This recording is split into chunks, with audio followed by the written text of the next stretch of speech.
When I first started struggling with burnout, I did confide in a few people, and the most common response I got was to be reminded just how lucky I was. Reminded how lucky I was to have a job and how lucky I was to have a great life that job had afforded me. And even when I told a couple of people that I had been urged by my doctor to take a 2-month mental health break to address the burnout, I got a couple of questions like, have you thought about how hard this is going to be on your manager? Have you thought about the pressure this will put on the team that you're in? What about your workplace? And of course I had thought about that. I had thought about it over and over and over and over again. I had driven myself crazy thinking about it because I felt guilty. I didn't want to let anybody down. I didn't want to make things difficult for anybody else. So I kept pushing through.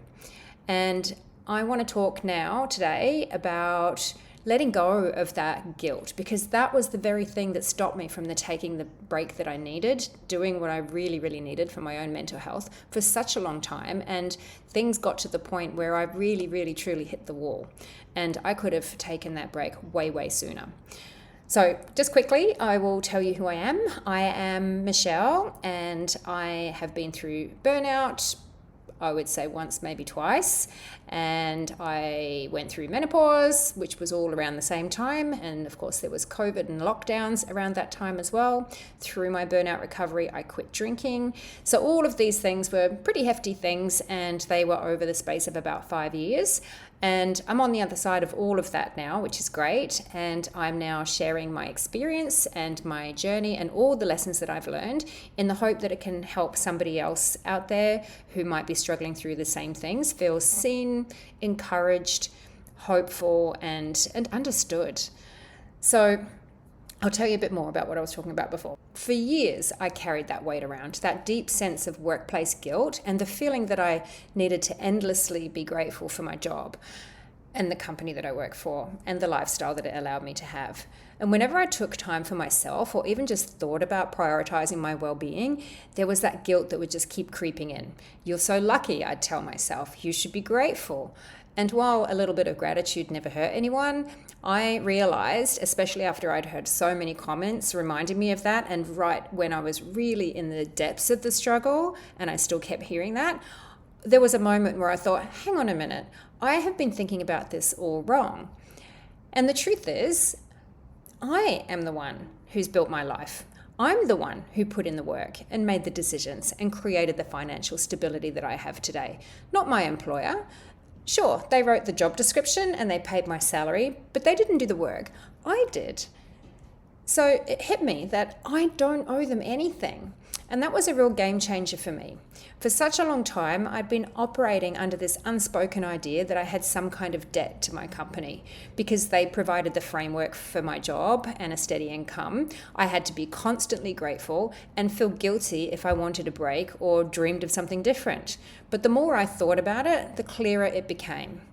And the belief isn't just personal. It's something that I think a lot of people carry. Even leadership research these days acknowledges that prioritizing yourself over work is not selfish and it's not disloyal, but it's necessary for long-term well-being and sustainable performance. My employer benefits from the work just as much as I benefit from my pay. And that's the same with you as well. It's a two-way street. And while your employer provides the structure, it's your effort, your skills, and your time that make that structure come alive. I think a lot of people feel this way, like they need to be forever thankful to their job or their boss or the company that they work for the life that they have. But if you really think about it, the job is just a tool and you're the one who decides how to use it. You're the one who shows up every day and makes a role what it is. You're the one who turns that salary into a home, a family, a holiday, an investment portfolio, or even a killer shoe collection, whatever floats your boat. Your job does not define you and it doesn't own you. You don't owe it loyalty beyond the work that you're being paid for. And yet for so long, I felt this sense of obligation, this unspoken loyalty that held me back from prioritizing myself. It made me feel guilty for taking a break or even considering what I really wanted from my life. So what's changed for me now is that instead of feeling grateful to my company, I'm now grateful to myself. I'm grateful that I put in the effort, that I worked hard, that I made financial decisions that were smart, and that I created a life where I have options. And I'm grateful for the skills that I built and the resilience that I've shown to get to this point. And I'm grateful that I can now look at my job not as something that I'm indebted to, but as a stepping stone to the next chapter, whatever that might be. And that gratitude for myself is far more empowering than the guilt-driven gratitude I used to feel for my employer. So this realization has also made me feel a lot more confident about taking charge of my future. Whether that's stepping into a new role, taking a sabbatical, or just setting firmer boundaries around work and life, I'm doing what I'm doing because I earned it, not because I'm trying to escape or because I'm feeling like I'm owed something, but because I've worked hard and I deserve to live a life that feels good to me. So if you've ever felt like you owe your employer something more than your best work during working hours, let me tell you, you do not. The only person you owe anything to is you, yourself. So be grateful for what you've done to build your life, and don't feel guilty for prioritizing yourself because you've earned it. So that's my little share for today. My frustration really came from getting that feedback from people that I should really think about the impact on my employer. And that's when I really thought, no, hang on a minute. I created my life. So I think that that's something that you need to remember as well, because that endless guilt might be the thing that's holding you back from taking the time that you need to address your mental health if you're struggling.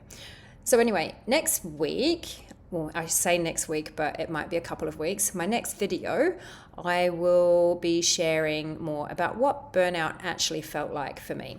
And then later I'm going to talk about what I think led me there, and I'll be talking about burnout recovery. I'll be talking about all sorts of things like workplace culture, self-doubt and overcoming it, and all sorts of things. I pretty much share the whole journey.